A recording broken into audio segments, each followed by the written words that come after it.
اللہ سبحانہ تعالیٰ نے اس دنیا کو مشقتوں اور مصیبتوں کا گھر بنایا ہے تاکہ انسان کی آزمائش ہو سکے۔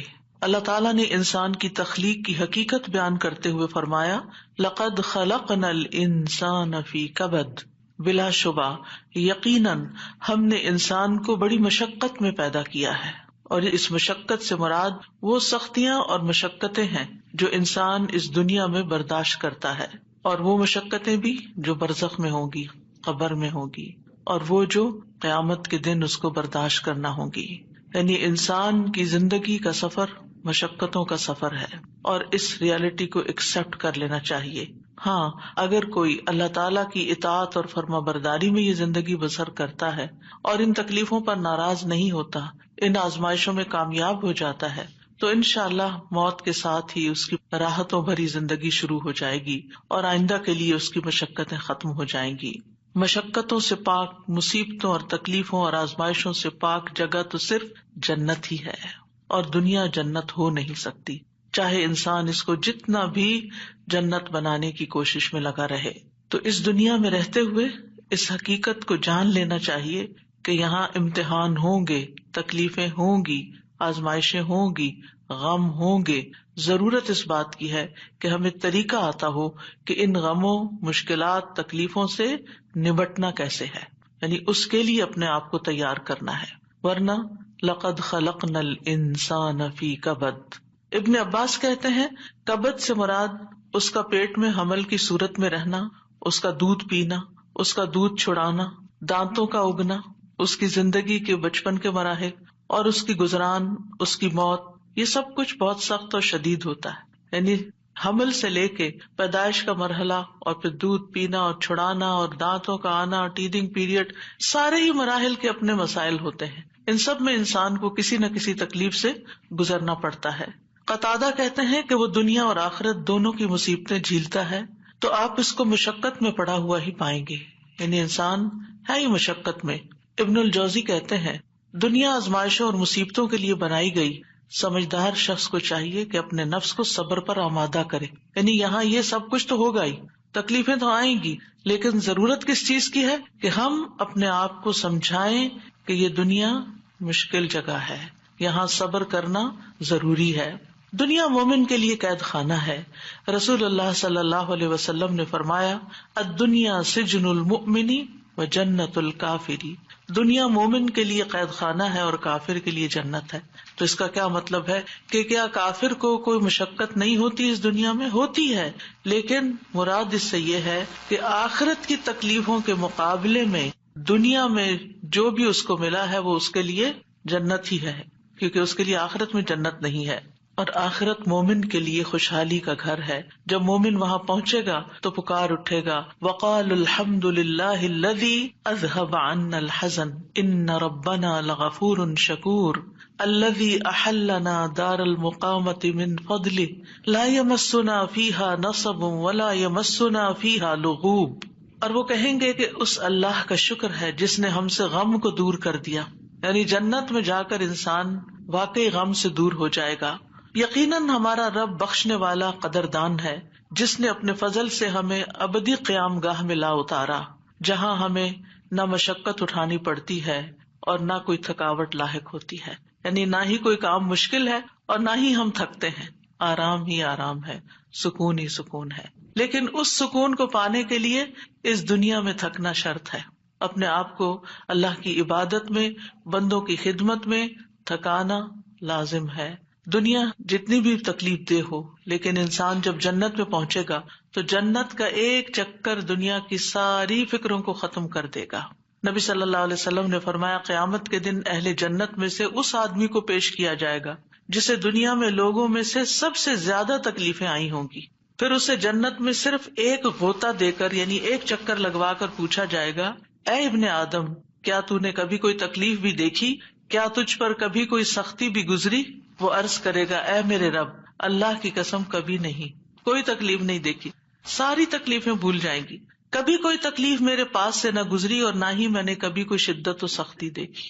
یعنی ایسی ٹھنڈک، ایسا آرام، ایسا سکون، ایسا لطف آئے گا کہ اس کے حافظے سے بھی نکل جائے گا کہ کبھی اس نے کوئی دکھ دیکھا تھا۔ تو آج ہم اس سلسلے میں رنج و غم کو دور کرنے والی سب سے بڑی دعا آیت کریمہ کے بارے میں پہلے پڑھیں گے۔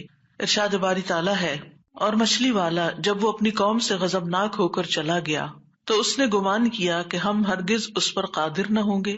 پھر اس نے اندھیروں میں پکارا کہ تیرے سوا کوئی الہ برحق نہیں، تو پاک ہے، بے شک میں ہی ظالموں میں سے ہوں۔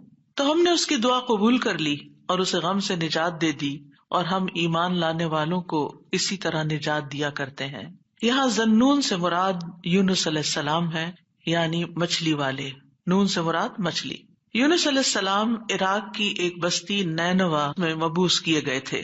انہوں نے اپنی قوم کو توحید کی دعوت دی، لیکن وہ مسلسل انکار کرتے رہے، جیسے کہ ہر قوم کا شیوا رہا۔ تو آخر ان سے اکتا کر، تنگ آ کر، غصے کی حالت میں ان کے حق میں بد دعا کی اور عذاب کی دھمکی دے کر اللہ کی اجازت کے بغیر انہیں چھوڑ کر نکل پڑے، جس کی انہیں اجازت نہیں تھی، جبکہ منصب رسالت کا تقاضا کیا تھا کہ ان کے کفر اور سرکشی کے باوجود انہی میں رہیں، اور جب تک اللہ تعالیٰ کا حکم نہ آ جائے، جب تک ان کی مدت مہلت پوری نہ ہو جائے، انہیں ہرگز نہ چھوڑا جائے۔ جیسا کہ نوح علیہ السلام نے 950 سال اسی کشمکش میں، اسی کام میں، اسی محنت میں گزار دیے، اور پھر اس وقت ان کے حق میں بد دعا کی جب ان سے کسی خیر کی توقع نہ رہی، اور جب اللہ تعالیٰ نے انہیں بتا دیا کہ اب اس کے بعد تمہاری قوم میں سے کوئی بھی ایمان نہیں لائے گا، تو اب جب انہیں پتہ چل گیا کہ کوئی بھی ایمان نہیں لائے گا، تو پھر انہیں اجازت دی گئی کہ وہ ان کے ختم ہونے کی دعا کر لیں، اور انہیں پھر ختم کر دیا گیا۔ یونس علیہ السلام گھبرا گئے اور اپنی بستی کو چھوڑ گئے، اور بستی سے نکل کر کچھ لوگوں کے ساتھ ایک کشتی میں سوار ہو گئے۔ جو ہی وہ کشتی آگے بڑھی سمندر میں، تو کشتی ڈگمگانے لگی کیونکہ اوور لوڈڈ تھی۔ اب ساری کشتی کے ڈوبنے کا خطرہ تھا، تو انہوں نے قرعہ اندازی کی کہ ایک آدمی کو کشتی سے نکال دیں تاکہ کشتی کا بوجھ ہلکا ہو جائے اور یہ اپنی منزل تک پہنچ جائے۔ قرعے میں یونس علیہ السلام کا نام نکلا، لیکن انہوں نے کشتی سے نکلنے سے انکار کر دیا، لہٰذا دوبارہ قرعہ اندازی کی گئی کہ ہو سکتا ہے کسی اور کا نام نکل آئے، لیکن پھر آپ ہی کا نام نکلا، اور پھر آپ نہیں نکلنا چاہتے تھے کشتی سے۔ پھر تیسری بار قرعہ اندازی کی گئی تو پھر آپ ہی کا نام نکلا۔ اللہ سبحانہ وتعالیٰ فرماتے ہیں فَسَاهَمَ فَكَانَ مِنَ الْمُدْحَضِينَ، پھر وہ قرعہ میں شریک ہوا تو ہارنے والوں میں سے ہو گیا۔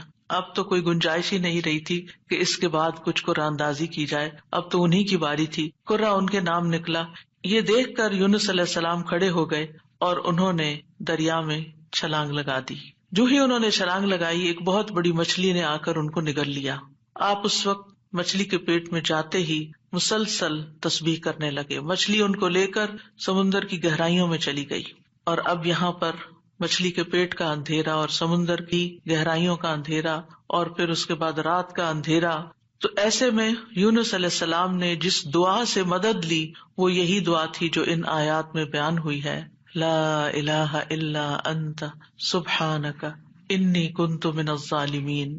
تو بہرحال اللہ سبحانہ تعالیٰ نے ان کی دعا سن لی، انہیں غم سے نجات دی، اور مچھلی نے آپ کو ساحل پر اگل دیا، ایسے ساحل پر جہاں نہ کوئی انسان تھا، نہ کوئی پرندہ، نہ کوئی درخت اور نہ کوئی سایہ۔ پھر اللہ کے اذن سے انہیں یعنی کدو کی بیل کا سایہ بھی فراہم کیا گیا، اور اس کے ساتھ ساتھ کھانے کو بھی دیا گیا، اور ان کی جب تکلیف دور ہوئی اور وہ چلنے کے قابل ہوئے، کیونکہ ظاہر ہے کہ مچھلی کے اسٹمک میں ایسڈ ہوتا ہے، اور وہ ایسڈ نے ان کی اسکن کو اور ان کے پوری ہوش و حواس، ان کی آنکھیں، ان کی ہر چیز کو کتنا متاثر کیا ہوگا۔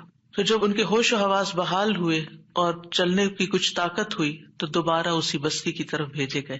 اب آپ دیکھیے کہ بستی والے دیکھ کر حیران ہو گئے ہوں گے کہ یہ شخص جو ہمیں چھوڑ کر چلا گیا تھا یہ کیسے واپس آ گیا، اور ہو سکتا ہے کہ ان کے جانے کے بعد انہوں نے تلاش بھی کیا اور وہ کہیں ملے بھی نہ ہوں۔ اور پھر آپ دیکھیے کہ کس طرح بستی والوں کو یہ ریئلائز ہوا کہ انہوں نے غلط کیا ہے اپنے پیغمبر کے ساتھ، تو وہ ایمان لائے۔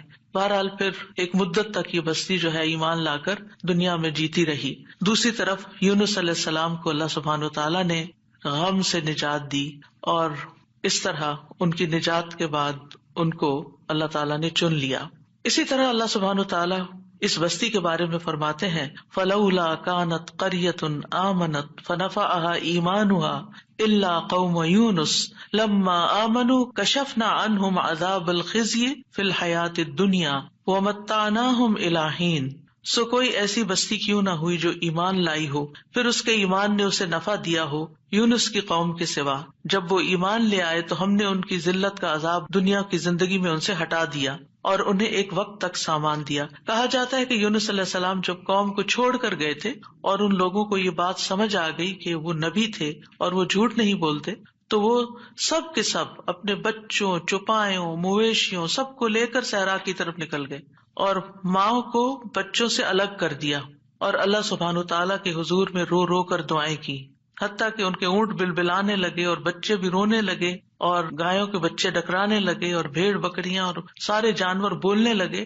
یعنی ایک سما ہوگا اس توبہ استغفار کا کہ کس طرح انہوں نے فریادیں کی۔ صاحب دیکھیے، ادھر ان کا پیغمبر فریادیں کر رہا ہے اور ادھر ان کی قوم فریادیں کر رہی ہے اپنے سارے مال و متاع کے سمیت۔ تو اللہ سبحانہ تعالیٰ نے کس طرح ان کی فریادیں سن لی۔ تو اس سے کیا پتا چلتا ہے کہ دعا مانگنے کا بھی ایک سلیقہ ہوتا ہے۔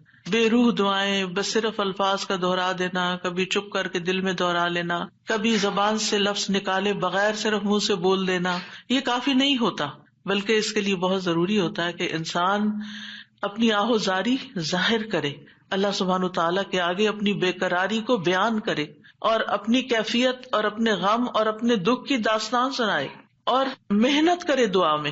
ہم دعا میں محنت نہیں کرتے، ہم ایک آدھ دفعہ بس کر لیتے ہیں، کبھی تھوڑا بہت آنسو بھی آ گئے، تھوڑا بہت رو پڑے اور بات ختم ہو گئی اور پھر کہا ہم نے تو بڑی دعا کر لی، ہماری تو سونی نہیں جاتی۔ یونس علیہ السلام نے یہ آیت کریمہ کیسے پڑھا تھا اور ہماری قوم میں کیسے رواج ہے آیت کریمہ پڑھنے کا؟ یعنی باتیں بھی چل رہی ہوتی ہیں اور گٹنیاں پھینکی جا رہی ہوتی ہیں اور 1.25 لاکھ پورا کرنا ہوتا ہے اور کوئی صحیح پڑھ بھی رہا ہوتا ہے اور کوئی اس کے پروننسیشن بھی نہیں جانتا اور کچھ سے کچھ اس کو پڑھ رہا ہوتا ہے، اور پھر یہ کہ توقع رکھتے ہیں کہ اب ہم نے 1.25 لاکھ پڑھ کے دے دیا ہے تو ہماری مشکل ضرور آسان ہو جائے، حالانکہ بات 1.25 لاکھ کی نہیں۔ اور قرائن سے کہیں یہ پتہ نہیں چلتا کہ یونس علیہ السلام نے 1.25 لاکھ پورا کیا تھا اور جب وہ اس سے نکلے تھے، ہو سکتا ہے انہوں نے چند ہی بار پکارا، لیکن پوری تکلیف میں جب کراہتے ہوئے روتے ہوئے پکارا تو اللہ سبحانہ تعالیٰ نے اس دعا کو سن لیا۔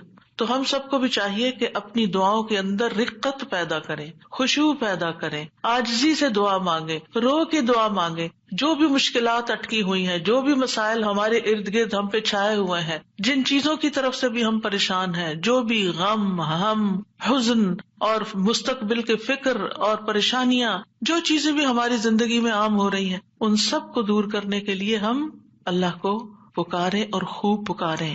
تو اللہ سبحانہ تعالیٰ نے یہاں ان کا نام نہیں لیا ان آیات میں، بلکہ ذنون کہا، مچھلی والا، کیونکہ نون مچھلی کو کہتے ہیں اور مچھلی نے انہیں نگل لیا تھا۔ وَذَنُّونِ إِذْ ذَهَبَ مُغَاضِبًا، یعنی غصے میں گئے تھے، ناراض ہو کے گئے تھے قوم سے۔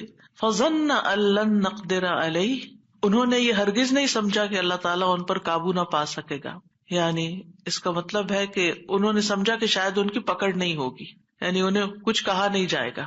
قدرہ کا مطلب ہوتا ہے کسی پہ کوئی چیز تنگ کر دینا، جس سے رزق کی تنگی کے لیے بھی یہ لفظ قرآن میں استعمال ہوتا ہے۔ مطلب یہ ہے کہ یونس علیہ السلام جب اپنی قوم کو چھوڑ کر نکل رہے تھے تو انہوں نے یہ سمجھا تھا کہ اس پر وہ حق بجانب ہیں اور ان کی پکڑ نہیں ہوگی، یعنی ہم انہیں کچھ نہیں کہیں گے، لیکن پکڑ ہو گئی کیونکہ اللہ تعالیٰ کا حکم نہیں آیا تھا۔ اچھا، بعض اوقات ہم بھی کچھ اپنی زندگی میں ایسے کام شروع کر دیتے ہیں یا ایسے ڈیسیژن لے لیتے ہیں اور ساتھ ہی اس خوش فہمی میں مبتلا ہو جاتے ہیں، یہ تو معمولی سی بات ہے، اس پہ اللہ تعالیٰ کیا پکڑے گا، اس پہ نہیں پکڑ ہوتی۔ لیکن کبھی بھی جان بوجھ کے نافرمانی نہیں کرنی چاہیے اور انسان کو حد الوسع کوشش کرنی چاہیے کہ اللہ تعالیٰ کی ناراضگی کے کاموں سے بچے، اور کسی بھی گناہ کو ہلکا نہیں سمجھنا چاہیے، چھوٹا نہیں سمجھنا چاہیے کہ اس پہ نہیں پکڑ ہوتی، لیکن پکڑ ہو گئی۔ فنادى في الظلمات ألا إله إلا أنت سبحانك إني كنت من الظالمين۔ آپ دیکھیے ہم سے بھی جب کوئی غلطی ہوتی ہے نا، کوئی بات منہ سے غلط نکل جائے، کوئی ہمارا رویہ کسی کے ساتھ غلط ہو جائے، معاملہ کسی کے ساتھ سخت ہو جائے، ہم کسی کے ساتھ تلخ ہو جائیں، تو اس کے بعد ہمارے دل میں ریگریٹ ضرور آتی ہے، ہمیں احساس ہوتا ہے۔ اور حدیث میں آتا ہے کہ فرشتہ 6 گھڑیاں قلم اٹھائے رکھتا ہے۔ اگر اس میں، اب گھڑیوں سے مراد کتنی ڈیوریشن ہے یہ نہیں مجھے معلوم، لیکن مطلب یہ ہے کہ کچھ دیر اس کو دی جاتی ہے کہ کیا یہ اپنی غلطی مانتا ہے۔ اور کچھ اللہ کے بندے ایسے ہوتے ہیں کہ جو ہی ان سے غلطی ہوتی ہے اور ان کے دل میں پنچ ہوتی ہے، ان کو شرمندگی ہوتی ہے، وہ فوراً استغفار شروع کر دیتے ہیں اور اپنی غلطی کو مان جاتے ہیں اور کہتے ہیں کہ یہ کیا کیا میں نے، مجھے ایسا نہیں کرنا چاہیے تھا۔ اور پھر کیا ہوتا ہے، اللہ تعالیٰ اپنی رحمت سے معاف کر دیتا ہے ایسے بندوں کو. تو یونس علیہ السلام سے بھی جو ہو گئی کمی، اس کے بعد انہیں احساس ہو گیا کہ ایسے ہی ان کا نام کرے میں نہیں نکلا. اسی طرح ہم پر جب کوئی مشکل آتی ہے تو بعض اوقات انسان سوچتا ہے کہ یہ مشکل ایک دفعہ آئی ہے، پھر آ گئی ہے، یہ کیا ہو رہا ہے میرے ساتھ، یہ کیوں آ رہی ہے، ضرور میں نے کوئی ایسی غلطی کی ہے. پھر انسان استغفار شروع کر دیتا ہے اور آیت کریمہ کا ورد شروع کر دیتا ہے کہ کوئی مصیبت اللہ کے اذن کے بغیر نہیں آتی. یہ اگر مشکل آئی ہے، مصیبت آئی ہے، تو ضرور اس کے پیچھے کوئی وجہ ہے. تو آپ دعا کر سکتے ہیں کہ یا اللہ مجھے میری غلطی دکھا دے، مجھے میرا جو بھی گناہ ہے مجھے اس کی یاد آ جائے، مجھے اس کی سمجھ آ جائے، میں اس کو چھوڑ دوں تو اس کو معاف کر دے. تو استغفار کی کثرت جو ہوتی ہے وہ انسان کو مشکلات سے نجات دیتی ہے. تو فنادى في الظلمات، تو انہوں نے اندھیروں میں پکارا. کون سے اندھیرے؟ رات کا اندھیرا، سمندر کا اندھیرا، مچھلی کے پیٹ کا اندھیرا اور غموں کا اندھیرا کہ میں کہاں پھنس گیا ہوں، وہاں سے نکلنے کا کوئی راستہ ہی نہیں. آپ دیکھیے کہ اگر کوئی ڈور بند ہوتا ہے تو انسان ڈور بجاتا ہے، کوئی آ کے کھول دیتا ہے، دروازہ توڑ دیتا ہے، انسان کچھ نہ کچھ حل نکل آتا ہے. گھر کے اندر اگر انسان کہیں ٹریپ ہو گیا، ٹریفک میں ٹریپ ہو گیا، کہیں اور ٹریپ ہو گیا، کوئی نہ کوئی آ کے آگے بڑھ کے کوئی مدد کر سکتا. لیکن مچھلی کے پیٹ کے اندر ٹریپ ہو جانا، نو وے آؤٹ. اور آپ کو پتا مچھلی کا پیٹ ہوتا بڑا ہے، جیسے ویل مچھلی ہے نا، تو اس کا جو ماؤتھ ہوتا ہے وہ بہت بڑا نہیں ہوتا. کرل کھاتی ہے نا، کرل بہت چھوٹی چھوٹی چیز ہوتی ہے، اور کئی ٹن کرل کھا جاتی ہے، لیکن یہ ہے کہ چھوٹی چیز اندر لے جا سکتی. اب یہ تو اللہ کے اذن سے اس کا منہ کھل گیا ہوگا اور وہ اندر چلے گئے، اور یہ بھی نہیں ہمیں پتا کہ وہ ویل تھی یا کوئی اور، کیونکہ سمندر کی اکثر مخلوق تو ہمارے علم میں ہی نہیں ہے، یہ تو انسانوں کے اندازے ہیں. تو بہرحال ان کے دل پہ جو غم تھا اور جو تکلیف تھی اس میں انہوں نے پکارا اور سب سے پہلے توحید کا اقرار کیا، لا الہ الا انت، کہ اس وقت مجھے پکا یقین ہے اور مجھے اس پر پورا اعتماد ہے کہ اس مشکل سے صرف تو نکال سکتا ہے، کوئی بھی نہیں. میری فریاد سننے والا کوئی نہیں، میری مدد کرنے والا کوئی نہیں، میرے کام آنے والا کوئی نہیں. تو آپ دیکھیے مشکلات کے حل کے لیے سب سے پہلی چیز توحید کا اقرار کرنا چاہیے. افسوس یہ کہ ہمارے ہی لوگ توحید کے اقرار کی بجائے مشکلات میں غیر اللہ کو پکارنے لگتے ہیں، یا علی مدد، یا فلاں مدد، قبر والوں کو پکارنے لگتے ہیں. کس قدر افسوس کی بات ہے. یونس علیہ السلام اپنے رب کو پکار رہے ہیں اور کہہ رہے ہیں کہ تیرے سوا کوئی الہ نہیں، لا الہ الا انت. اور انسان کی ناسمجھی دیکھیے کہ وہ مشکل وقت میں غیر اللہ کو پکارے، اس کی مشکل کہاں سے آسان ہو سکتی ہے. اور پھر اس کے بعد الا انت سبحانک، تو پاک ہے، یعنی اللہ تعالیٰ کی ذات کو ہر نقص، ہر عیب، ہر آفت سے منزہ اور پاک قرار دیا.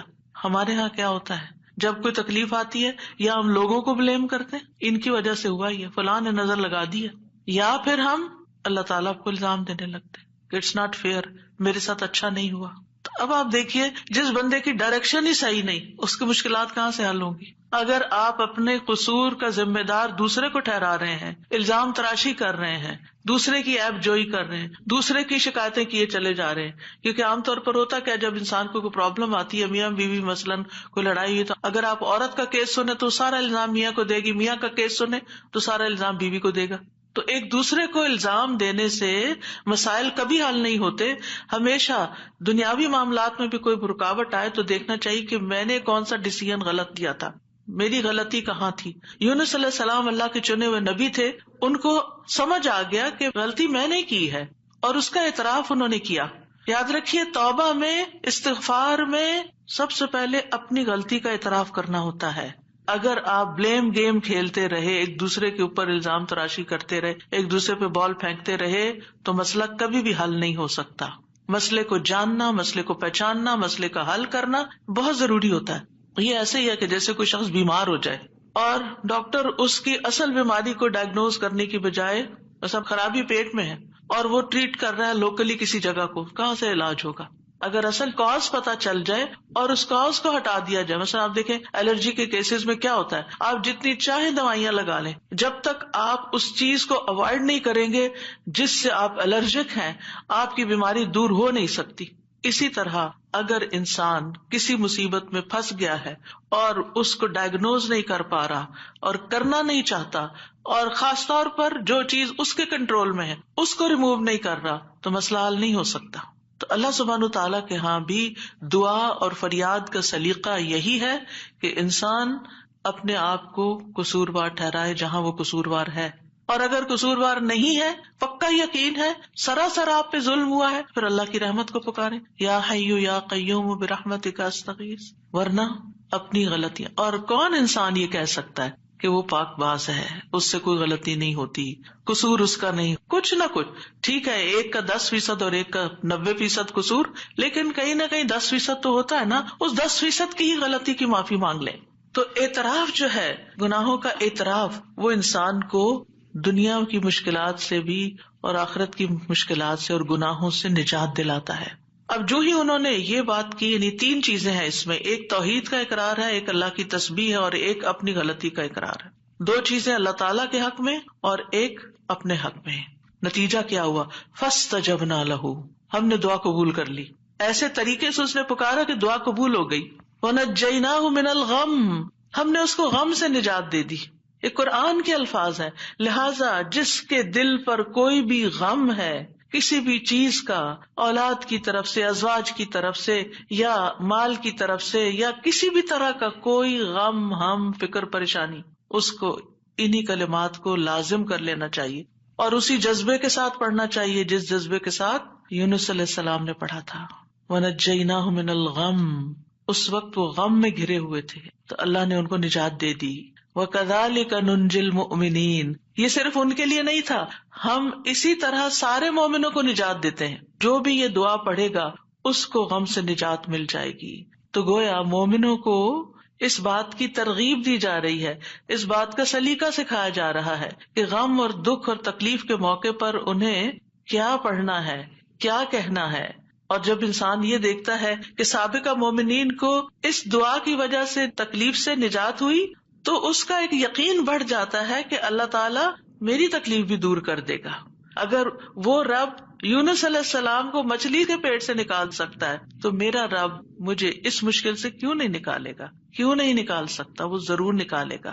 تو اس سے خاص طور پر یہ بات پتہ چلتی ہے کہ تحلیل یعنی لا الہ الا اللہ اور تسبیح سبحان اللہ یا سبحانک، یہ ہر غم کو دور کرنے کے لیے مجرب نسخے ہیں۔ یہ 2 چیزیں کرب اور مصیبت سے نجات دلاتی ہیں۔ تو جو شخص بھی اللہ کی کتاب پر ایمان رکھتا ہے، قرآن مجید کو اللہ کا کلام سمجھتا ہے، اللہ کے وعدے پر بھروسہ کرتا ہے، اللہ کی اس بات کو سچا سمجھتا ہے، تو پھر وہ اسی طریقے پر اس دعا کے ساتھ اپنے رب کو پکارے تو اللہ تعالیٰ اس کی دعا قبول کرے گا اور اس کو غم سے نجات دے گا۔ اس دعا کی فضیلت کے بارے میں احادیث بھی آتی ہیں۔ نبی صلی اللہ علیہ وسلم نے فرمایا، ذُنُّون کی دعا جب وہ مچھلی کے پیٹ میں تھے، یعنی لا الہ الا انت سبحانک انی کنت من الظالمین، جب بھی کوئی مسلمان کسی معاملے میں ان الفاظ کے ساتھ اپنے رب سے دعا کرے، وہ دعا اس کے لیے ضرور قبول ہوگی۔ اللہ سبحانہ تعالیٰ کے بعد نبی صلی اللہ علیہ وسلم نے بھی اس بات کو کنفرم کیا ہے کہ یہ دعا مسائل کا حل ہے۔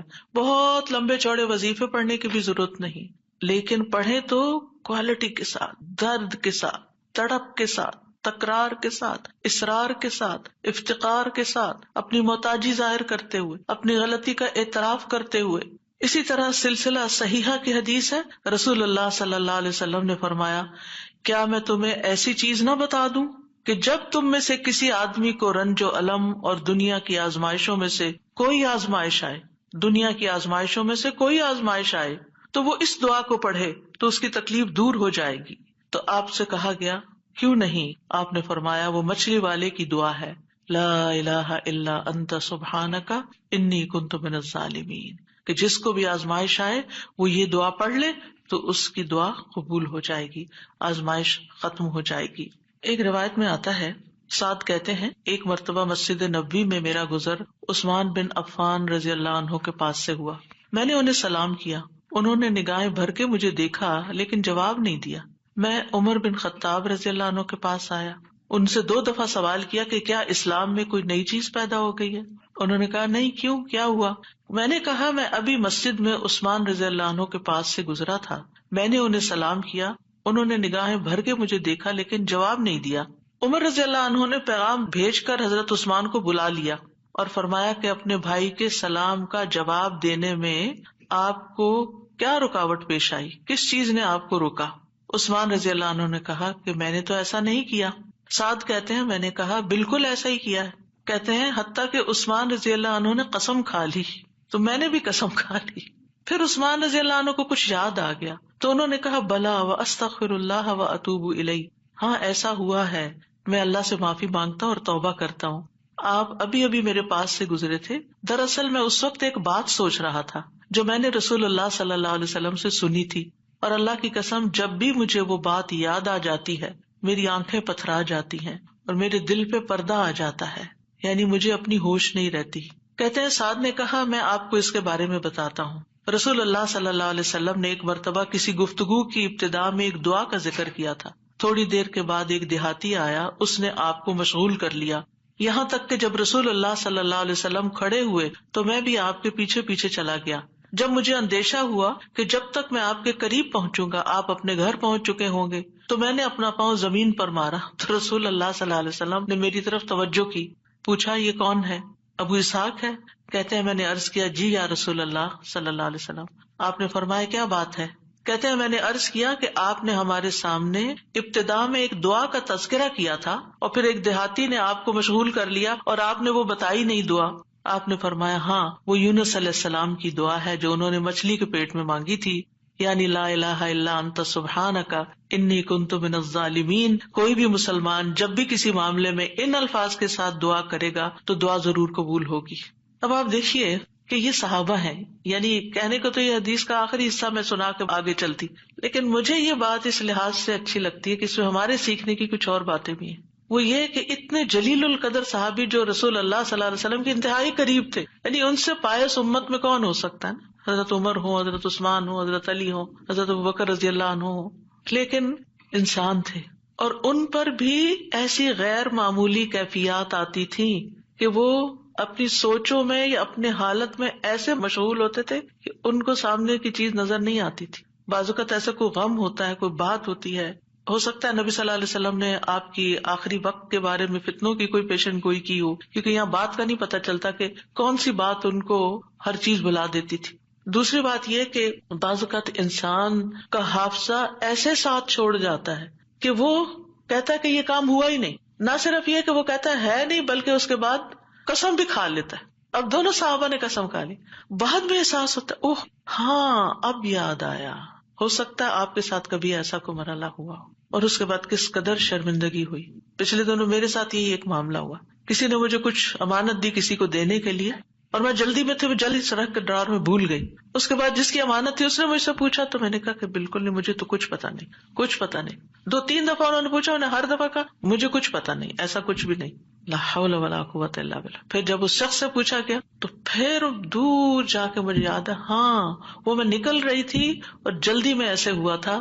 اور میں سوچوں کہ یا اللہ ایسی پھر تکلیف ہوتی ہے نا اندر کہ اتنی دفعہ میں نے غلط بیانی کی، حافظے کی کمزوری یا اس انسیڈنٹ کو بالکل بھول جانے کی وجہ سے. خاص طور پر اگر میں کلاس کے لیے نکل رہی ہوں اور مجھے کوئی کچھ بات کہے تو مجھے سمجھ نہیں آتی یہ کیا کہہ رہا ہے. یعنی آپ کی زندگی میں بھی کوئی ایسے اوقات ہوتے ہیں نا جب آپ کسی ضروری کام یا ضروری سوچ میں تو بچے آ کے کچھ کہتے ہیں وہ فلاں آیا ہے، فلاں کا فون ہے، اور آپ ایسے سنی انسنی کر دیتے ہیں جیسے آپ کو علم ہی نہ ہو. ہم سب انسان ہیں، ہم کمزور ہیں، ہم سے ایسی غلطیاں ہوتی ہیں، ہمیں ایسی غلطیوں کا احساس ہوتے ہی معافی مانگ لینی چاہیے. اور یہ جو ہم استغفار کرتے تو وہ کہتے کون سا گناہ کیے، کوئی گناہ تو ہے نہیں، کس بات کا استغفار، بے شمار گناہ ہیں ہمارے. اور ہم نے اپنا اعمال نامہ کوئی نہیں دیکھا اب تک کہ جس سے ہمیں یہ پتا چلے کہ وہ مٹ چکے ہیں کہ نہیں مٹ چکے، اور ہمیں اسٹل ابھی اور بھی معافی مانگنے کی ضرورت ہے. تو جب تک ہماری جان میں جان ہے ہم سے کچھ نہ کچھ غلطیاں، کمیاں، کوتاہیاں ہوتی رہیں گی، جانے انجانے. خلق الانسان ضعیفا، ہم کمزور پیدا کیے گئے، چاہے ہم نیکی کے، علم کے، اخلاق کے کسی بھی مرتبے پر ہوں، ہم کمزور ہیں، ہم میں کوئی بڑائی نہیں ہے اور ہم سب غلطیاں کرتے ہیں. تو ہونا کیا چاہیے، جو ہی یاد آئے غلطی تو غلطی کا اعتراف کر لینا چاہیے، معافی مانگ لینی چاہیے، بندوں سے بھی مانگ لینی چاہیے، اللہ سے بھی معافی مانگ لینی چاہیے، اور پھر اللہ تعالیٰ کی طرف رجوع کرنا چاہیے. تو اللہ سبحانہ تعالیٰ معاف کر دینے والا ہے، اور وہی ایک اکیلا ہے جو مشکلات سے نکال سکتا ہے. یہ پکا یقین ہونا چاہیے، اور جتنا زیادہ یہ یقین ہوگا نا اتنا ہی زیادہ ہم اللہ کی طرف رجوع کریں گے، اتنا ہی زیادہ محبت کے ساتھ پھر اللہ ہی کو پکاریں گے کہ دروازہ یہی ہے جس کو کٹکھٹانا ہے، ہمیں ادھر سے ہی مسئلہ حل ہونا ہے اور کوئی رستہ نہیں ہے. جتنی توحید خالص ہوگی اتنی ہی دعا مؤثر ہوگی. اور یہ دعا جو ہے اس کو دعا الکرب بھی کہا جاتا ہے، تکلیف دور کرنے والی دعا. ہمارے ہاں اس کو آیت کریمہ کہا جاتا ہے، ورنہ ہر آیت کریمہ ہے. کریمہ کا مطلب معزز، اور اس کی کوئی گنتی مقرر نہیں ہے. لیکن اگر آپ تکرار سے پڑھیں، 100 دفعہ پڑھ لیں، 20 دفعہ پڑھ لیں، 50 دفعہ پڑھ لیں، ضرور پڑھ لیں، وہ منع بھی نہیں ہے. لیکن ایک مخصوص تعداد میں پڑھنے سے ہی مشکل کا حل ہونا، یہ یقین رکھنا یہ غلط ہے، ایسا نہیں ہونا چاہیے. تو اس دعا میں پھر دوہرا دیتی ہوں کیونکہ اصل سبق یہ ہے جو آپ کو سیکھنا ہے. اور دعا تو آپ کو سب کو آتی، پہلے سے بھی پتا ہے، اور یہ حدیثیں بھی سنی ہوئی ہیں. جس چیز کو پلے باندھنا، جس چیز کو پکڑ کے رکھنا ہے، وہ کیا چیز ہے کہ جس سے یہ دعا اتنی افیکٹو ہے. تو اس میں 4 چیزیں ہیں. ایک ہے توحید، دوسرے ہے اللہ کو ہر عیب اور نقص سے پاک قرار دینا، تیسرے اپنے عبودیت کا اقرار کہ میں بندہ ہوں، غلطیوں والا ہوں، اور چوتھے اپنی غلطی اور کوتاہی کو مان جانا، اپنی غلطی کا اعتراف کرنا. جس بندے کے اندر یہ 4 چیزیں ہوں گی، جس دعا میں یہ 4 چیزیں آ جائیں گی، انشاءاللہ وہاں مسائل حل ہو جائیں گے. اور پھر آپ دیکھیے کہ انسان کا نفس جو ہے نا، ایک دم ذرا سی بھی کوئی اس کو چیز ملے، کچھ حاصل ہو تو ایک سرکشی کا شکار ہو جاتا ہے، تکبر اور غرور میں آ جاتا ہے. تو اپنے آپ کو تکبر اور غرور سے نجات دینا ہے. کیونکہ کچھ لوگوں کا خیال ہوتا ہے کہ I am very important and I can do every thing, اور میں سب کچھ کر سکتا ہوں، اور سیلف ریلائنس ہوں، میں سیلف میڈ ہوں، اور پتہ نہیں کیا کیا اپنے بارے میں جھوٹی توقعات، اور اپنے آپ کو بڑھا چڑھا کے پیش کرنا، اور اپنے آپ کو بڑی چیز سمجھنا. یہ چیزیں اللہ تعالیٰ کو پسند نہیں. لیکن افسوس یہ کہ یہاں کے کلچر کی وجہ سے یہ چیزیں ہمارے بچوں کے اندر اتنی انسٹل ہو گئی ہیں کہ وہ ایک ایروگینس کے لیول تک بعض اوقات اخلاق پہنچ جاتا ہے، جو کہ انتہائی خطرناک ہے. تو بچوں کی تربیت میں یہ ایلیمنٹ یاد رکھیں کہ ان کو کانفیڈینس دیں کہ یو کین ڈو، آپ ٹرائی کرو، آپ کر سکتے ہو، اللہ نے آپ کو یہ اور یہ اور یہ دیا، نعمتوں کو یاد کرائیں. لیکن اس کی ایک لکیر کھینچے، اس سے آگے نہیں جائیں. یو آر ناٹ ایوری تھنگ، کرنے والا اللہ ہے. انسان صرف اسباب اختیار کرتا ہے، لیکن ساری طاقت لا حول ولا قوت الا باللہ. اور پھر یہ کہ اللہ تعالیٰ کی جو خالق کی عظمت ہے اور اس کی جو اہمیت ہے ہماری زندگی میں، اس کا اظہار اور اقرار کرنا، اور اس کو پاک قرار دینا، اور اس سے ظلم کی نفی کرنا کہ آپ ظالم نہیں، میں ظالم ہوں، انی کنت من الظالمین، اور غلطیاں میری ہیں، یہ بہت ضروری ہے. جہاں تک غم اور پریشانی کا تعلق ہے زندگی میں، تو یاد رکھیے کہ غمگین رہنا ایمان کی علامت نہیں. ٹھیک ہے، یعنی ہر وقت غمگین نہیں رہنا چاہیے. غم ایمان کے مراتب میں سے نہیں. ابن قیم رحمہ اللہ کہتے ہیں، جان لیں غم راستے کی رکاوٹوں میں سے ہے. یعنی اللہ کی طرف جانے والا جو راستہ ہے، سالک کہتے ہیں نا جانے والے کو، آپ نے سنا ہوگا لفظ سالک. تو اللہ کی طرف جانے والا جو راستہ ہے، غم اس راستے کی رکاوٹ ہے. غم آپ کی ہمت، طاقت، صلاحیت کو کم کرتا ہے، آپ کی عبادت میں رکاوٹ ڈالتا ہے. آپ نماز شروع کر لیتے ہیں، آپ کو پتہ ہی نہیں ہوتا کہ کیا پڑھ رہے ہیں. آپ دعا مانگنے لگتے ہیں، آپ کا دل اڑا ہوا ہوتا ہے، آپ کو سمجھ نہیں آتی آپ کیا بول رہے ہیں. تو غم سے ہمیشہ پناہ مانگے کہ ہم پر غم نہ آئے. وہ کہتے ہیں یہ ایمان کے مراتب اور مقامات میں سے نہیں، اور نہ ہی اللہ کے راستے پر چلنے والوں کی منازل میں سے ہے. یہی وجہ ہے کہ اللہ نے کسی ایک جگہ پر بھی غم کرنے کا حکم نہیں دیا. صبر کا حکم دیا، شکر کا حکم دیا، توکل کا دیا، لیکن غم کرنے کا حکم نہیں دیا کہ غم کرو، غمگین رہو. اور نہ ہی غم کی کہیں تعریف فرمائی ہے، بلکہ غم سے منع کیا ہے. غم مصیبتوں میں سے ایک مصیبت ہے، اور ہمیں دعا کرتے رہنا چاہیے کہ اللہ تعالیٰ اس مصیبت کو ہم سے دور ہی رکھے. یہی وجہ ہے کہ جنتی لوگ جنت میں پہنچ کر کیا کہیں گے؟ الحمدللہ الذی اذہب عنا الحزن. سب تعریفیں اللہ کے لیے ہیں جس نے ہم سے غم دور کر دیا. یعنی جنتی جنت میں جا کر جس چیز سے خوش ہوں گے وہ کیا کہ جنت میں غم نہیں ہے، کوئی پریشانی نہیں ہے. اللہ سبحانہ و تعالیٰ بندے کو غمگین ہونے سے منع فرماتا ہے. سورۃ آل عمران میں جنگ احد کے سلسلے میں اللہ تعالیٰ فرماتے ہیں اذ تسعدون ولا تلوون علی احد والرسول يدعوكم في اخراكم فاصابكم غما بغم لكي لا تحزنوا على ما فاتكم ولا ما اصابكم والله خبير بما تعملون. اور وہ وقت یاد کرو جب جنگ احد میں تم بھاگے چلے جا رہے تھے اور کسی کی طرف مڑ کر بھی نہ دیکھتے تھے، حالانکہ اللہ کا رسول تمہیں پیچھے سے بلا رہا تھا. پھر اللہ نے تمہیں رنج پر رنج دیے تاکہ تم ایسی بات پر غم نہ کرو جو تمہارے ہاتھ سے نکل جائے، اور نہ ایسی مصیبت پر غم کرو جو تم پہ نازل ہو، اور جو کام بھی تم کرتے ہو اللہ ان سے خوب واقف ہے۔ یعنی یہ ٹریننگ ہو رہی تھی، یعنی ایک کے بعد ایک صدمہ کیوں آیا؟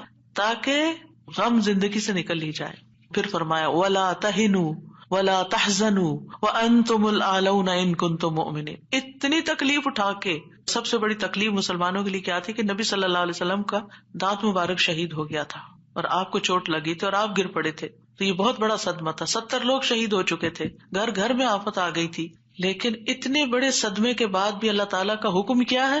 وَلَا تَهِنُوا وَلَا تَحْزَنُوا، غمگین مت رہو، غم نہیں کرو۔ غم کا موقع ہے، غم کی بات ہے، لیکن فرمان نہیں غم نہیں کرنا، کیونکہ غم انسان کو کھوکھلا کر جاتا ہے، غم انسان کو کمزور کر جاتا ہے۔ تمہیں تو آئندہ ابھی اور مقابلے کرنے ہیں، اور اگر تم غم منانے بیٹھ گئے تو ہمت، جرت سب کچھ چلا جائے گا، بزدل ہو جاؤ گے۔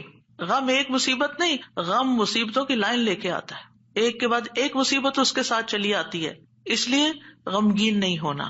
موسیٰ علیہ السلام کی والدہ نے جب موسیٰ علیہ السلام کو چھوڑنا تھا دریا میں، تو اللہ تعالیٰ نے ان کی طرف الہام کیا کہ بچے کو دودھ پلاتی رہو ابھی، پھر جب تجھے اس کے قتل کا خوف ہو تو اسے دریا میں ڈال دینا، اور کیا کرنا؟ وَلَا تَخَافِي وَلَا تَحْزَنِي، نہ خوف کرنا نہ غم کرنا۔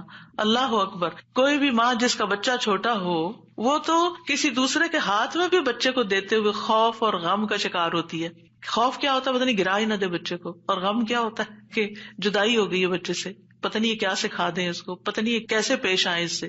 تو ماں اگر اپنا بچہ کسی اور کو دیتی ہے تو غمگین ہوتی، کہاں یہ کہ باسکٹ میں ڈال کے دریا میں ڈال دو، اور ساتھ اللہ کا حکم خوف اور غم کرنا ہی نہیں۔ اب بتائیں کیا کرے، کیسے دل کو تھامے؟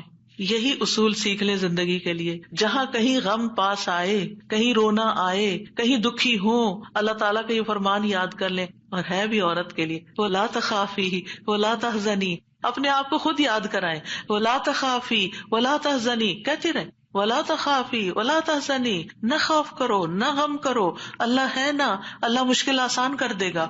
جس چیز پر بھی تکلیف غم ہوتا ہے، اللہ تعالیٰ دن بدلیں گے، یہ سارے حالات بدل جائیں گے۔ آپ اگر اپنے ماضی کو دیکھیں، کتنے ہی واقعات ایسے ہوئے جن پہ آپ بے حد غمگین ہوئے، پھر ابھی کیوں نہیں ہو رہے؟ تو گزر گیا نا۔ تو اگر اس وقت بھی تھوڑا کنٹرول کر لیتے تو اچھا ہی تھا، کیونکہ یہ جو اسٹریس ہوتا ہے نا، اور یہ غم اور خوف کا مجموعہ اسٹریس پھر بن جاتا ہے، اور یہ جو اسٹریس ہوتا ہے نا، یہ انسان کو بیمار کر دیتا ہے، فزیکلی بھی کمزور کرتا ہے، اور ایمانی اعتبار سے بھی کمزور کرتا ہے، روحانی اعتبار سے کمزور کرتا ہے، انسان کا دل کمزور ہو جاتا ہے، چھوٹی سی بات سنتا ہے تو اس کے حواس باختہ ہو جاتے ہیں، کسی بھی چیز کا مقابلہ نہیں کر پاتا۔ تو اللہ سبحانہ تعالیٰ نے ان کو کہا غم نہ کرو، بے شک ہم اسے تیرے پاس واپس لانے والے ہیں، واپس ہمارے پاس آئے گا، اور آپ اپنا بچہ کسی کو بھی دیتے ہیں تو واپس آپ ہی کے پاس آتا ہے، اور اسے رسولوں میں سے بنانے والے، اللہ یہ کہ اللہ اپنے پاس بلا لے، پھر تو ہم سے زیادہ اللہ کا ہے نا۔ انا للہ و انا الیہ راجعون۔ نبی صلی اللہ علیہ وسلم نے غار ثور میں کیا کیا تھا؟ اذ ہما فی الغار اذ یقول لصاحبہ لا تحزن، غم نہیں کرنا، ان اللہ معنا، یعنی کس طرح بے یار و مددگار انسان ایک ایسی جگہ پر ہو جہاں ساری قوم دشمن بنی ہوئی ہو، اور پھر بھی غم نہ کرے، سارے ساتھ چھوڑ دے، الٹا مخالفت کرے، جان کے دشمن بن، پھر بھی غم نہیں کرو، غم نہیں کرو۔ اور حضرت ابوبکر تو نبی صلی اللہ علیہ وسلم کے لیے غمگین ہو رہے تھے نا۔ ابن قیم کہتے ہیں 4 چیزیں جسم کو برباد کر دیتی ہیں: پریشانی، غم، بھوک اور بیداری۔ پریشانی اور غم پختہ عزم کو کمزور کر دیتے ہیں اور دل میں کمزوری پیدا کر دیتے ہیں، اور بندے اور اس کے کاموں میں محنت کرنے کے درمیان رکاوٹ بن جاتے ہیں جو کام اس کے لیے مفید ہوتے ہیں، یعنی آپ پروڈکٹیو نہیں رہتے، اور یہ سفر کا راستہ کاٹ دیتے ہیں، یعنی جو اللہ کی طرف جانے کا راستہ ہوتا ہے نا، اسے کاٹ دیتے ہیں اور اس کو پسپائی کی طرف الٹا کر دیتے ہیں، یا رکاوٹ بن کر اس کو سفر سے روک دیتے ہیں، یعنی وہ اللہ کی طرف جانا ہی بند کر دیتا ہے۔ یعنی ایک شخص اچھا بھلا کچھ سیکھ رہا ہوتا ہے، کلاسز جوائن کی بھی ہوتی ہے، کوئی کام کر رہا ہوتا ہے، یا کسی بات سے غمگین ہو جاتا ہے، جانا ہی چھوڑ دیتا، ابھی کیوں نہیں آ رہے، بس ڈپریشن کا شکار ہے، کہیں جانے کو دل نہیں کرتا۔ آپ اچھا بھلا ایک کام کر رہے تھے، آپ بیکار ہو کے بیٹھ گئے، کیا یہ نقصان نہیں ہے؟ اور اس غم کی حالت میں انسان کی عقل ایسے ماری جاتی کہ اس کو اپنا نقصان بھی نہیں سمجھ آتا کہ یہ میں اپنا ہی نقصان کر رہا ہوں، اپنے آپ کو کھا رہا ہوں۔ غم کیا ہے؟ خود کو کھانا۔ تو خود کو کھانے سے تو مسئلہ حل نہیں ہوگا، مسئلہ تو جہاں ہے وہی ہے، وہ تو اللہ نے دور کرنا ہے۔ اس سارے کیفیت کو، اس احساس کو، اس شدت کو دعاؤں میں لگا دیں، دعاؤں میں کنورٹ کر دیں۔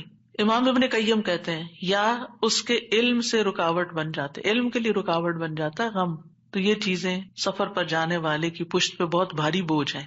پریشانی، غم، بھوک اور بیداری، یعنی جو صحیح نیند نہیں لیتا رات کی، جو صحیح فوڈ نہیں لیتا یعنی اپنی ضرورت کی غذا نہیں لیتا، اور جو غم اور پریشانی کا شکار رہتا ہے، وہ شخص کسی کام کا نہیں رہتا، بیکار، نکما. اور آپ دیکھیں جب انسان بیکار ہوتا ہے نا، جو کوئی کام کا نہیں ہوتا، کسی کی خدمت اور مدد میں نہیں ہوتا، وہ تنہا ہو جاتا ہے، اس کی کوئی قدر و قیمت نہیں رہتی، کوئی اس کو لک فارورڈ نہیں کرتا، کوئی اس سے محبت نہیں کرتا. بیکار انسان اپنی قدر گنوا دیتا ہے. وہ کہتے ہیں نا پنجابی کا محاورہ ہے، چم نہیں کم پیارا. چم کا مطلب ہوتا ہے چمڑا، اسکن. یعنی اگر آپ کی اسکن بڑی گلو کر رہی ہے تو وہ کسی کو اچھی نہیں لگے گی. آپ جتنا چاہیں میک اپ لگا کے خوبصورت بن کے آ جائیں، لیکن اگر آپ کام کے بندے ہیں نا، کسی کے آپ کام کرتے ہیں، آپ پروڈکٹیو ہیں، آپ کسی کے مددگار ہیں، تو ہر کوئی آپ سے پیار کرے گا. یہ ایک اصول، ایک فطرت کی بات ہے. چاہے اپنے بچے ہی کیوں نہ ہو، اگر وہ بیکار رہنے کے عادی ہو گئے ہیں تو آپ دن رات ان پہ غصہ کرتے ہیں کہ تم سست ہو، تم بیکار ہو، تم کسی کام کے نہیں ہو. اور اس کو بیکار کس چیز نے کیا؟ فکر، پریشانی، غم، دکھ، تکلیف، ان چیزوں نے. تو ان کا علاج کرنا ہوگا. ابراہیم بن ادہم کہتے ہیں غم دو طرح کے ہوتے ہیں، ایک غم تمہارے حق میں ہے اور ایک غم تمہارے خلاف ہے. بس وہ غم جو تمہارے حق میں ہے وہ آخرت کے بارے میں غم کرنا ہے.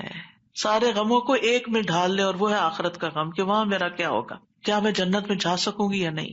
وہ کہتے ہیں کہ ایک غم تمہارے حق میں ہے، وہ آخرت کے بارے میں غم کرنا اور اس کی خیر و برکات کے بارے میں غم کرنا ہے. اور وہ غم جو تمہارے خلاف ہے وہ دنیا اور اس کی زینت کے بارے میں غم کرنا ہے، دنیا کے فائدوں کے بارے میں غم کرنا کہ کوئی چیز چلی گئی. وہ دنیا کی زینت کیا ہے؟ مثلاً اپنی جوانی، اپنا حسن، یہ ساری چیزیں کیا ہے، وقت کے ساتھ ساتھ ڈھل جاتی ہیں. پھر کچھ لوگ اس پر غم لگا بیٹھتے ہیں کہ ہم پہلے سے خوبصورت نہیں رہے، پہلے سے اسمارٹ نہیں رہے، پہلے سے ایکٹیو نہیں رہے. اور کچھ لوگ تو ہر وقت رونا ہی روتے رہتے ہیں، اب میرا حافظہ کمزور ہو گیا ہے، اب میں سوچ نہیں سکتی. ایک خاتون کو میں جانتی ہوں کہ پچھلے 20 سال سے یہی بات ہر وقت کرتی ہے جب ملتی ہے. اتنی بیزاری ہوتی ہے ایسی باتیں سن کے، کیونکہ جب آپ ایسی باتیں کرتے رہتے ہیں نا تو اس سے آپ دوسروں کو بیزار کرتے ہیں اور اپنی قدر کھوتے ہیں کہ اچھا اب یہ بندہ بیکار ہو گیا ہے، اب یہ کام کا نہیں رہا، چھوڑو اس کو. ہم کیا چاہتے ہیں؟ ہمدردی لینا دوسرے سے. یہ کہہ کے کہ میں کمزور ہوں، بیمار ہوں، ہم سمجھتے ہیں دوسرے ہمدردی کریں. ایک دن کریں گے، 2 دن کریں گے، پھر کیا ہوگا؟ ہر وقت تھوڑی کریں گے. ہر وقت ہائے ہائے کرتے رہنے سے آپ دوسروں کو بیزار کرتے ہیں. المؤمن القوی خیر واحب الی اللہ من المؤمن الضعیف. کبھی مومن، طاقتور مومن بہتر ہے، اچھا ہے، خیر ہے، اور اللہ کو زیادہ پیارا ہے کمزور مومن سے. اب آپ اللہ کے پیارے بننا چاہتے ہیں یا نہیں؟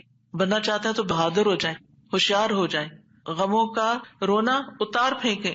پھر آپ دیکھیے ابن قیم کہتے ہیں جب انسان صبح کرے اور شام کرے اور اس کی صرف ایک ہی فکر ہو اور وہ ہے اللہ سبحانہ تعالیٰ کے ساتھ رابطہ جوڑنا، تو ایسے انسان کی تمام ضرورتوں کو اللہ اپنے ذمے لے لیتا ہے. ساری ضرورتیں، یعنی آپ اللہ تعالیٰ کے ساتھ کنیکٹ رہیں اور لوگوں کو بھی اللہ سے کنیکٹ کریں. آپ کے کام اللہ کے ذمہ، اور اللہ تعالیٰ اس سے ہر پریشان کرنے والے کام کا ضامن ہو جاتا ہے. سبحان اللہ، کتنی بڑی بات ہے. اور اس کے دل کو اپنی محبت کے لیے، اس کے زبان کو اپنے ذکر کے لیے اور اس کے اعضاء کو اپنی اطاعت کے لیے فارغ کر دیتا ہے. لیکن اگر وہ صبح شام اس حال میں کرے کہ دنیا ہی اس کی پریشانی ہو، کہ دنیا ہی اس کی پریشانی، دنیا کی کوئی چیز اس کی پریشانی بنی ہوئی ہے، کوئی انسان ہے، کوئی کام ہے، کوئی چیز ہے، تو اللہ اس پر دنیا کے غم، پریشانیاں اور تکلیفیں لاد دیتا ہے. ایک پریشانی ہے نا، ایک اور آ جائے گی، ایک اور آ جائے گی، اور آ جائے گی، کٹھی ہو جائیں گی. اس کو اس کے نفس کے حوالے کر دیتا ہے. تو اللہ اس کے دل کو اپنی محبت سے ہٹا کر مخلوق کی محبت میں مشغول کر دیتا ہے. یہ بھی ایک سزا ہوتی ہے کہ انسان انسانوں کی محبت کا قیدی ہو جاتا ہے. ان کی خوشی سے انسان خوش، ان کے غم سے انسان غمگین. اس کی اپنی کوئی زندگی نہیں، اس کے اپنے پاس خوش ہونے کے لیے کوئی چیز ہی نہیں، اور اس کی زبان کو اپنے ذکر سے ہٹا کر لوگوں کے ذکر کے ساتھ مشغول کر دیتا ہے. پھر وہ لوگوں کی باتیں کرتا رہتا ہے. وہی کتنی بیزاری ہوتی ہے نا جب لوگ لوگوں کی کوئی خراب باتیں آپ سے کریں، کسی کے عیب کھولیں آپ کے سامنے، کسی کی غیبت کریں، کسی کے الزام تراشی کریں، یا اپنی لڑائی جھگڑوں کو اس طرح ذکر کریں. یہ کوئی خوشگوار گفتگو تو نہیں ہوتی. تو یہ بھی سزا کی ایک قسم ہوتی کہ ہر وقت انسان اس قسم کی باتیں کرتا رہے اور اس کے اعضاء کو اپنی اطاعت سے ہٹا کر لوگوں کے کاموں میں مشغول کر دیتا ہے. انبیاء کا خاص وصف یہ تھا کہ وہ آخرت کو ہر وقت یاد رکھتے تھے اور ہر معاملے کو اسی کو پیش نظر رکھ کے نبھاتے تھے. ان کے بارے میں آتا ہے انا اخلصناہم بخالصۃ ذکر الدار، بے شک ہم نے انہیں ایک خاص صفت کے ساتھ چن لیا جو اصل گھر کی یاد ہے، یعنی وہ آخرت کو یاد کرتے رہتے ہیں، ان کا غم آخرت کے بارے میں ہے۔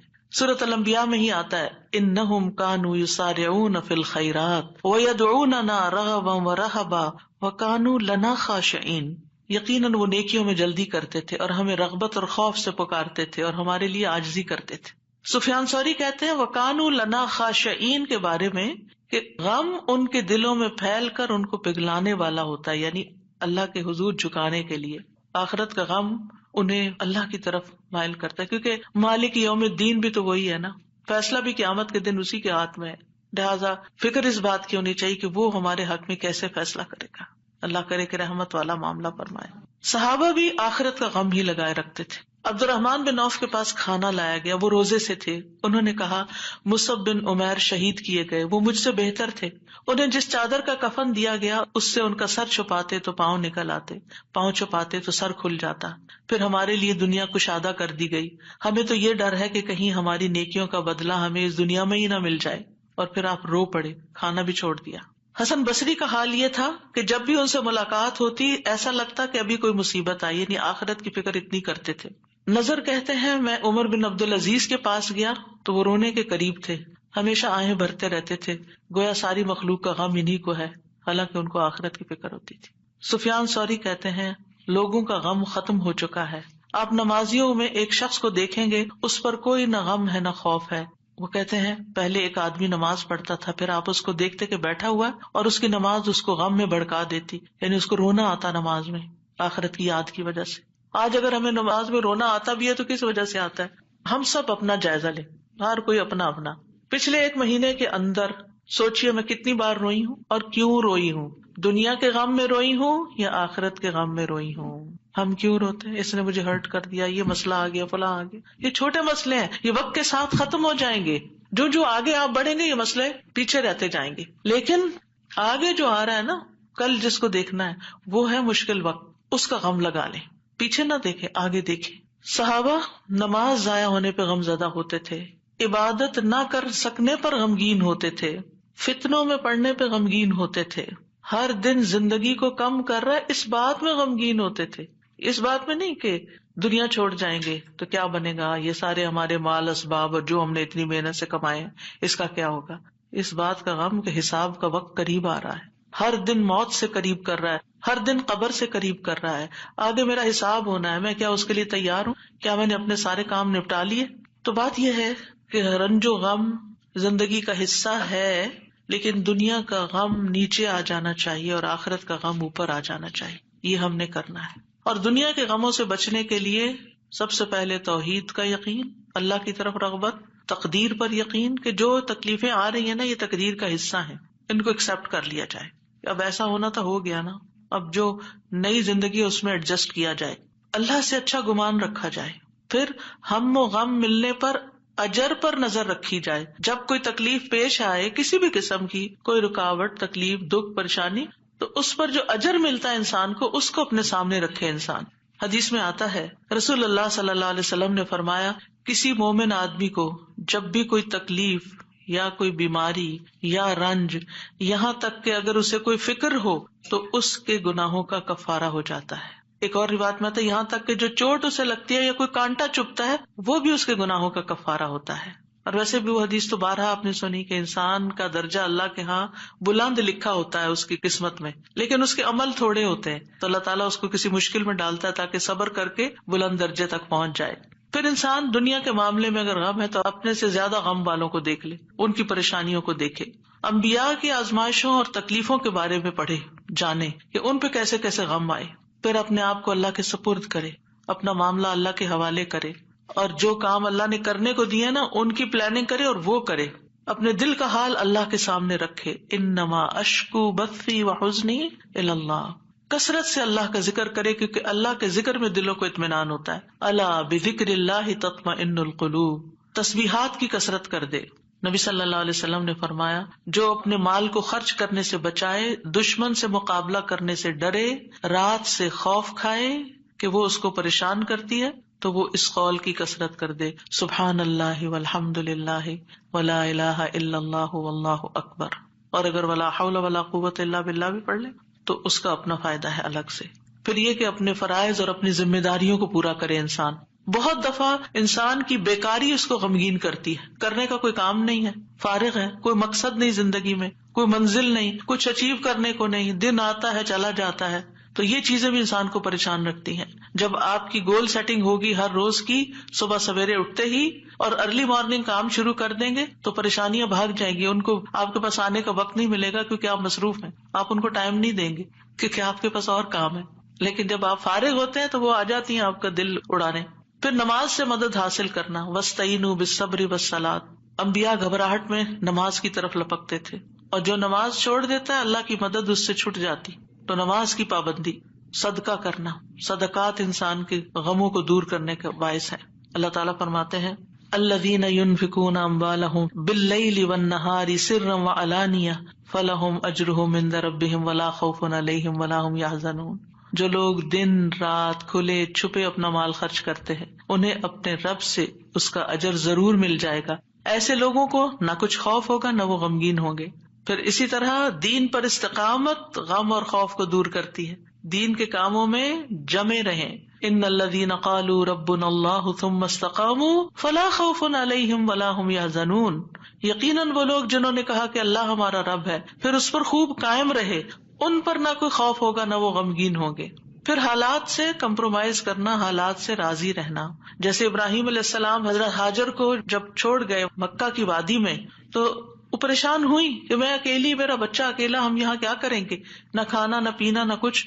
تو وہ دوڑتی ہوئی حضرت ابراہیم کے پیچھے آئیں جب وہ واپس جا رہے تھے تو ان سے پوچھا اللہ ہمارا کب حاضر، اللہ نے آپ کو اس کا حکم دیا کہ ہمیں یہاں اکیلے چھوڑ جائے؟ تو ابراہیم علیہ السلام نے اس بات میں سر ہلایا، تو کہنے لگی پھر اللہ تعالیٰ ہمیں تنہا نہیں چھوڑے گا، اگر اللہ کا حکم ہے نا تو ٹیک کیئر کر لے گا۔ ایسے ہی بندہ مومن کہتا ہے اگر یہ اللہ کا فیصلہ ہے نا تو وہ میری ٹیک کیئر کر لے گا، مجھے فکر کرنے کی ضرورت نہیں ہے۔ زبان سے رب کی رضا کے کلمات ہمیشہ ادا کریں، کاش اور افسوس ہو گیا اس کے الفاظ نہیں استعمال کریں، یہ کہیں جو اللہ کی مرضی، جو تقدیر میں لکھا تھا وہ ہوا۔ اچھے کاموں میں مصروف ہوں، خدمت خلق میں مصروف ہوں۔ رسول اللہ صلی اللہ علیہ وسلم نے فرمایا وہ لوگ اللہ تعالیٰ کو زیادہ محبوب ہیں جو دوسروں کے لیے زیادہ فائدہ مند ہوں، اور اللہ عز و جل کے ہاں سب سے پسندیدہ اعمال یہ ہیں مسلمان کا اپنے بھائی کو خوش کر دینا۔ آپ خود غمگین بھی ہیں، دکھی بھی ہیں، دوسروں کو خوش کرنا شروع کر دیں، آپ بھی خوش ہو جائیں گے، کیونکہ خوشی کنٹیجیس ہوتی ہے، خوشی پھیلانے سے پھیلتی ہے۔ اس سے کوئی تکلیف دور کر دینا، یعنی اوروں کی تکلیف دور کرے اللہ آپ کی دور کر دے گا۔ اس کا قرضہ چکانا، اسے کھانا کھلانا، اور مجھے کسی بھائی کی ضرورت پوری کرنے کے لیے اس کے ساتھ چلنا اس مسجد نبوی میں 1 مہینہ اعتکاف کرنے سے زیادہ محبوب ہے۔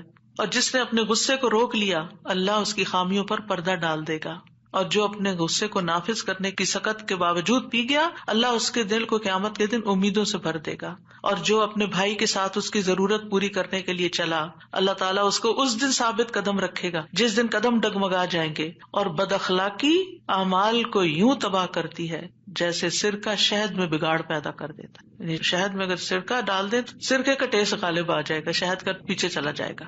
پھر اسی طرح اپنی فوڈ پر بھی نظر رکھیں، کھانا پینا بھی انسان کے اندر جو کیمیکل امبیلنسز ہوتے ہیں، ہارمونل چینجز اثر انداز ہوتا ہے، لہذا غم کے موقع پر تلبینہ کھلانا جو ہے غمگین شخص کو وہ فائدہ دیتا ہے۔ یہ حضرت عائشہ سے روایت ہے کہ جب کوئی ان کے رشتہ داروں میں سے فوت ہو جاتا تو عورتیں جمع ہو جاتی، جب وہ منتشر ہوتی صرف رشتہ دار اور خاص لوگ رہ جاتے تو حضرت عائشہ ان کو ہنڈیا میں تلبینہ پکانے کا حکم دیتی، تلبینہ پکایا جاتا، سرید بنایا جاتا، اس پہ تلبینہ ڈالا جاتا، پھر حضرت عائشہ فرماتی اسے کھاؤ کیونکہ میں نے رسول اللہ صلی اللہ علیہ وسلم سے سنا ہے، آپ فرماتے تھے تلبینہ مریض کے دل کو تسکین دیتا ہے اور غم بھی کچھ دور کر دیتا ہے۔ تو رائٹ فوڈ جو ہے وہ آپ کے اندر ایک طاقت لاتی ہے، لیکن عموماً کیا ہوتا ہے جب کوئی غمگین ہوتا ہے کھانا بھی نہیں چھوڑ دیتا، تو اس میں صحیح خوراک کسی کو دینا۔ اور آپ دیکھیں کہ سرید جو ہے وہ یعنی گوشت کے شوربے میں روٹی توڑ کے ڈالنا اور پھر اس کے اوپر تلبینہ، اتنی زبردست ڈش بنا کے کھانا اور کھلانا جو ہے یہ غموں اور دکھوں تکلیفوں کو، اس سے یہ پتہ چلتا ہے اگر کوئی اداس ہے پریشان ہے تو اس کے چلے تمہیں اچھا سا کھانا کھلاتے ہیں، تو یہ بھی ایک ریمیڈی ہے۔ اس کا ماحول چینج کرے، اس کو کہیں لے جائیں، لیکن یہ کبھی کبھی تو ہو سکتا ہے اور کسی وجہ سے ہو سکتا ہے۔ حضرت عائشہ تو جب کسی کا کوئی فوت ہو جاتا تھا اس کا نسخہ بتا رہی ہیں، لیکن اگر کسی نے روز کی عادت ہی بنا لی ہو، صبح سویرے اٹھے موڈ آف کر لیا، تو اب یہ تو نہیں ہو سکتا نا کہ ہر روز کوئی آپ کو تلبینہ پکا کے کھلائے. اور پھر آخری بات یہ کہ دعاؤں کی کثرت. آیت کریمہ کے علاوہ اللہ اللہ ربی لا اشرک بہ شیئا، نبی صلی اللہ علیہ وسلم اپنے گھر والوں کو جمع کر کے یہ دعا سکھاتے تھے اور فرماتے کہ جب تم میں سے کسی کو کوئی غم یا پریشانی پہنچے تو اسے چاہیے کہ وہ اللہ اللہ ربی لا اشرک بہ شیئا کہے. اللہ اللہ لفظ کی تکرار ہے. 2 دفعہ جب آپ اللہ اللہ کہتے ہیں آپ کا دل ہلکا ہوتا ہے. پھر رب کی صفت کا ذکر ہے، اس میں توحید کا اقرار ہے، اور خالص نیت سے یہ پڑھے تو غم اور تنگی دور ہوگی انشاءاللہ. پھر یا حی یا قیوم برحمتک استغیث، یہ پریشان کن معاملات میں مانگی جانے والی دعا ہے. اس میں اللہ تعالیٰ کا اسم اعظم ہے، اس میں اللہ تعالیٰ کی 2 صفات کے ساتھ 2 ناموں کے ساتھ وسیلہ پکڑا گیا ہے، الحی القیوم. اور بہترین وسیلہ جس کے ساتھ دعا کی جائے وہ اللہ کے نام ہے، اللہ تعالیٰ کی صفات ہے. پھر ایک اور دعا ہے اللہم رحمتک ارجو فلا تکلنی الی نفسی طرفۃ عین واصلح لی شأنی کلہ لا الہ الا انت. اے اللہ میں تیری رحمت کا امیدوار ہوں، تو مجھے آنکھ جھپکنے تک کے لیے میرے نفس کے حوالے نہ کرنا اور میرے سارے معاملات درست فرما دے، تیرے سوا کوئی معبود نہیں. یہ مصیبت زدہ کی دعا ہے. رسول اللہ صلی اللہ علیہ وسلم نے فرمایا دعوات المکروبی، پریشان حال کی دعا. اور اس میں خاص طور پر اللہ کی رحمت کا ذکر ہے کہ اللہ میں تیری رحمت کی امید کرتی ہوں اور میرا نفس تو بڑا کمزور ہے، مجھے اس کے حوالے نہ کرنا ورنہ میں تو پڑ جاؤں گی. اور ایک لمحے کے لیے بھی نہیں. اب دیکھیے بعض اوقات آپ نے ایکسپیرینس کیا ہوگا، یہ میں اپنے پرسنل ایکسپیرینس سے بات کر رہی ہوں، ایک لمحے کے لیے کوئی خیال آ جاتا ہے کسی بھی چیز کا، کوئی ایسی پریشان کن چیز، آپ کا سارا جو سکون ہے وہ برباد ہو کے رہ جاتا ہے. تو میں اس وقت سوچتی ہوں کہ یہ شیطان تھا جس نے وار کیا ہے تاکہ اس بندے کا جو اطمینان قلب اور سکون اور خشوع اور سب برباد ہو. یعنی وہ ایسے تیر چلاتا ہے جیسے. فوراً یہ دعا پڑھے. تو نبی صلی اللہ علیہ وسلم تکلیف آنے پر یہ دعا پڑھتے لا الہ الا اللہ العظیم الحلیم، لا الہ الا اللہ رب العرش العظیم، لا الہ الا اللہ رب السماوات ورب الارض ورب العرش الکریم. اس میں اللہ سبحانہ وتعالیٰ کے نام کے علاوہ العظیم اور الحلیم اور رب العرش العظیم اور رب العرش الکریم کی اور رب السماوات والارض کی بات کی گئی ہے. یعنی اللہ تعالیٰ کی صفات کو بیان کیا گیا ہے اور پھر توحید کا اقرار ہے. توحید کا اقرار غموں کو دور کرنے کا باعث ہے کہ میرے لیے اللہ کافی ہے، حسبی اللہ و نعم الوکیل، اللہ کافی ہے میرے لیے. پھر اللہم انی اعوذ بک من الہم والحزن والعجز والکسل والبخل والجبن وضلع الدین وغلبۃ الرجال. اے اللہ میں تیری پناہ میں آتا ہوں دکھ، غم، عاجزی، سستی، بخل، بزدلی، قرضداری کے بوجھ اور لوگوں کے اپنے اوپر غلبے سے. نبی صلی اللہ علیہ وسلم سفر میں کثرت سے یہ دعا پڑھتے کیونکہ سفر میں یہ ساری چیزیں آ جاتی ہیں نا اکٹھی ہو کے. اور پھر آپ دیکھیں کہ غم ماضی کا ہوتا ہے، فکر مستقبل کی ہوتی ہے، اور پھر بے بسی اور کمزوری اور کچھ کرنے کو دل نہ چاہنا اور کسی کی مدد نہ کرنا اور ہر چیز سے ڈرنا، بزدلی دکھانا اور لوگوں کا چڑھائی کر دینا آپ پر، یہ ساری چیزیں وبال ہیں. ان سے بچنے کے لیے دعا کرنی چاہیے.